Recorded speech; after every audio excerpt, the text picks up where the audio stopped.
नमस्कार, हम अफरोज। दोपहर 3 बजे के भोजपुरी समाचार में स्वागत बा। सबसे पहले प्रमुख समाचार। आज माता पिता औसी जन्म देवे वाली माई प्रति श्रद्धा भक्तिया सम्मान व्यक्त करके मनावल जा रहा है।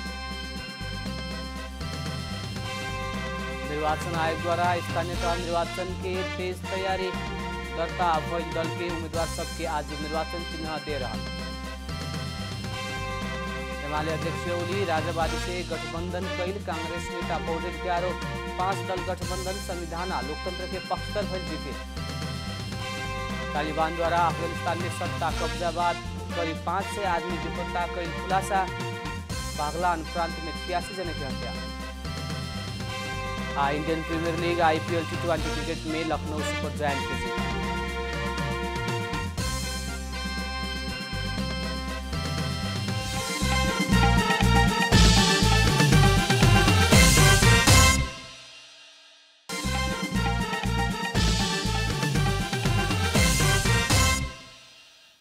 अब पूरा समाचार।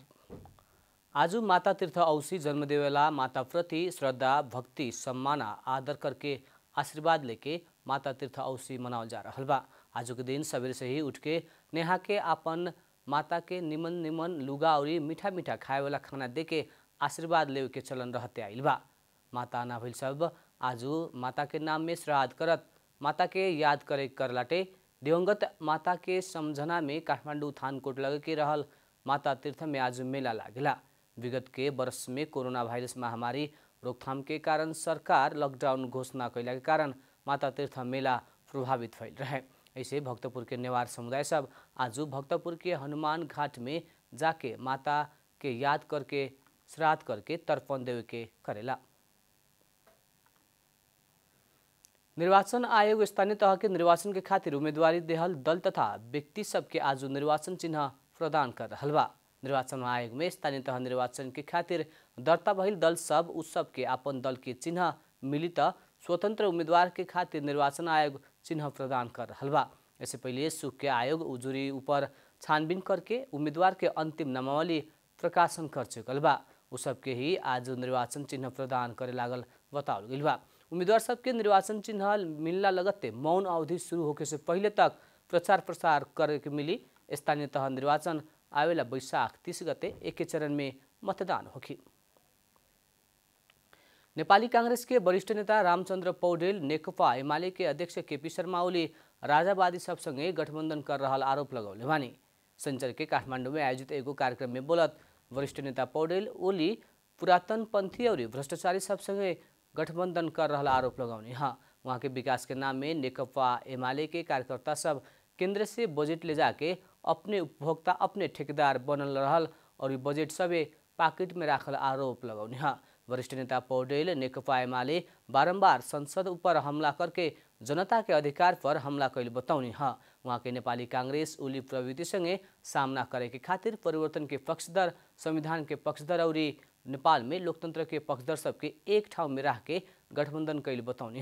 वहाँ के परिवर्तन के पक्षधर सब संविधान के पक्षधर और नेपाल में लोकतंत्र के पक्षधर सबके एक ठाउँ में रह के गठबंधन कैल बताउने हुए। गठबंधन राजनीतिक रूप से सैद्धांतिक रूप से वैचारिक रूप से और राष्ट्रीय रूप से राष्ट्र की आवश्यकता भइल वहाँ के कहना बा। वरिष्ठ नेता पौडेल गठबंधन से कैल अभी के राजनीतिक और विकास रणनीति सहित ढंग में आगे बढ़ रहल से मत बताउने। भोजपुरी समाचार में अब छोड़ विश्राम।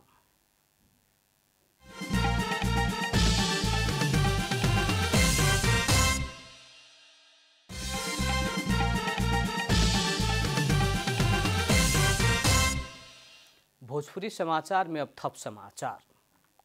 नेत्र विक्रमचंद विप्लव नेतृत्व के नेपाल कम्युनिस्ट पार्टी से कार्यवाही में पड़ल हेमंत प्रकाश ओली और धर्मेंद्र बास्तोला पक्ष के भेला पार्टी से कैल कार्रवाई के अर्थ न भइल निष्कर्ष निकलले बा।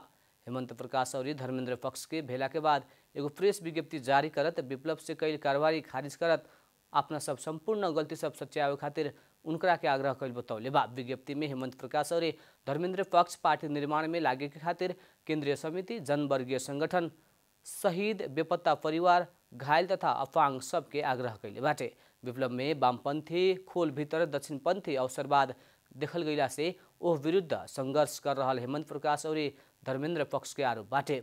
चुनावी कार्यनीति से पार्टी के विभाजन के स्थिति में ले जाएला भी पार्टी एकता से पहले चुनाव ही प्रधान बनावे खातिर विप्लव के केहू से प्रेरित कैल बाटे कह के हेमंत प्रकाश और धर्मेंद्र पक्ष समेत सवाल कैले बा। आज देश के पहाड़ी भूभाग में आंशिक बदली रह के कुछ स्थान में तड़का सहित क्षणिक वर्षा की संभावना रहल जल तथा मौसम पूर्वानुमान महाशाखा जनौले बा। प्रदेश 1 मध्य प्रदेश, बागमती, लुम्बिनी और गंडकी प्रदेश के कुछ स्थान और बाकी प्रदेश के पहाड़ी भूभाग के कुछ स्थान में मेघ गर्जन तड़का सहित क्षणिक वर्षा की संभावना रहल महाशाखा जनौले बा। रात के देश के पहाड़ी भूभाग में आंशिक बदली रह के बाकी भूभाग में मौसम सामान्यतः सफा रहे के बाटे। इतवार के देश के पहाड़ी भूभाग में आंशिक से सामान्य बदली रह के बाकी भूभाग में आंशिक बदली रही। प्रदेश 1 और गंडकी प्रदेश के पहाड़ी भूभाग में 1 वा 2 स्थान में मेघ गर्जन और तड़का सहित क्षणिक और हल्का वर्षा होके के भइला से सतर्कता अपनावे खातिर मौसमविद लोग आग्रह कैले बा। अब आर्थिक समाचार।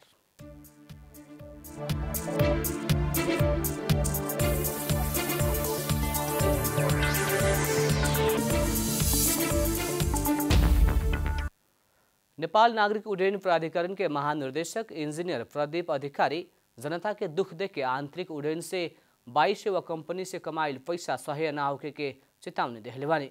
महानिर्देशक अधिकारी आंतरिक उड़ान के 22 सेवा कंपनी सब रात्रिकालीन उड़ान के योजना कार्यान्वयन न करे के बतौला संगे ऐसा चेतावनी देहनी है।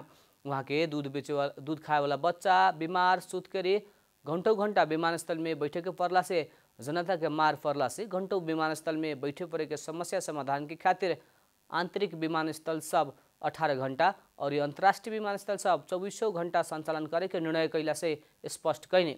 महानिर्देशक अधिकारी आंतरिक उड़ान के 22 सेवा कंपनी सब 18 घंटा उड़ान करे के असक्षम बानी कह के विज्ञप्ति जारी कैल प्रति असंतुष्टि जनौले रहे।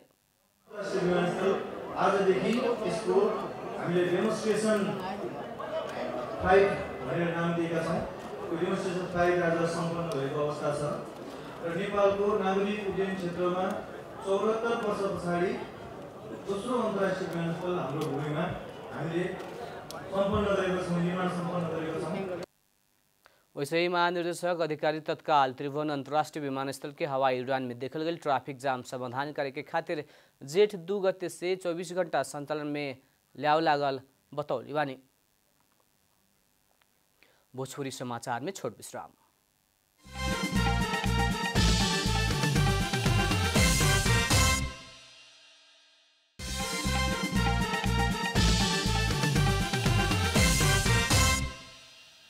भोजपुरी समाचार में अब अंतर्राष्ट्रीय समाचार। बीतल बरस तालिबान से अफगानिस्तान के सत्ता कब्जा कैल एने करीब 500 जने आदमी बेपत्ता भइल खुलासा भइल बा। न्यूयॉर्क टाइम्स से प्रकाशन कैल अनुसंधान से पूर्ववर्ती सरकार के मातहत में काम कैल कर्मचारी लगायत अमेरिकी सैनिक अभियान संगे निकट रहल करीब 500 जना के हत्या वा अपहरण भइल जनौले हवे।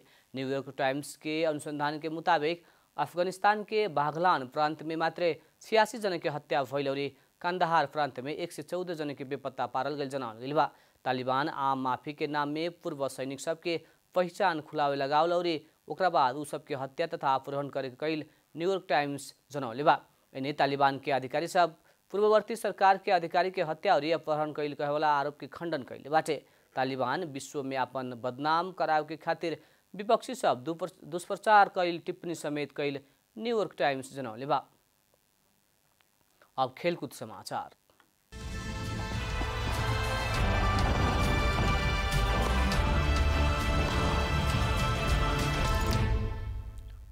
Lucknow super giants Indian premier league IPL T20 cricket में जीत निकलले बा। पुणे में कालू राती भइल खेल में लखनऊ पंजाब किंग्स के 20 रन से हरौलक हवे। लखनऊ से देहल 154 रन के लक्ष्य पीछा कैल पंजाब 20 ओवर में 8 विकेट गंवा के 133 रन बनावे सकल। पंजाब की खातिर जोनी वेरेस्टो 32 रन जोड़ला पर कप्तान मयंक अग्रवाल 25 रन बनौलन। इससे पहले बैटिंग कई लखनऊ 20 ओवर में 8 विकेट गंवा के 153 रन जोड़ले रहे। लखनऊ की खातिर क्विंटन डिकॉक 46 रन जोड़ला पर दीपक हुडा 34 रन बनौले रहलन।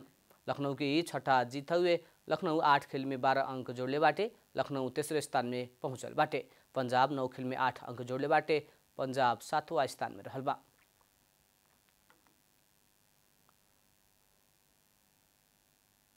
अंत में प्रमुख समाचार फिर एक बार। आज माता तीर्थाउसी जन्म दिवाली माता प्रति श्रद्धा भक्ति या सम्मान व्यक्त करके मनाया जा रहा है। निर्वाचन आयोग द्वारा स्थानीय तह निर्वाचन की तैयारी तेज, दर्ता भइल दल के उम्मीदवार सबके आज निर्वाचन चिन्ह दे रहा।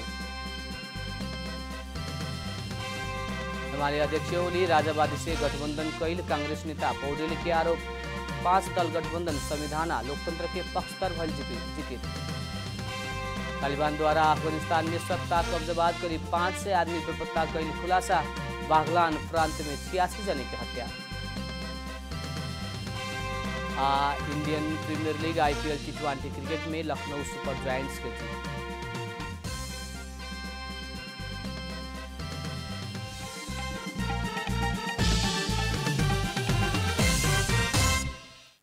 भोजपुरी समाचार अभी खातिर इतना ही। जनता द्वारा जनता खातिर प्रसारित जनता टेलीविजन देखत रहे। प्रणाम।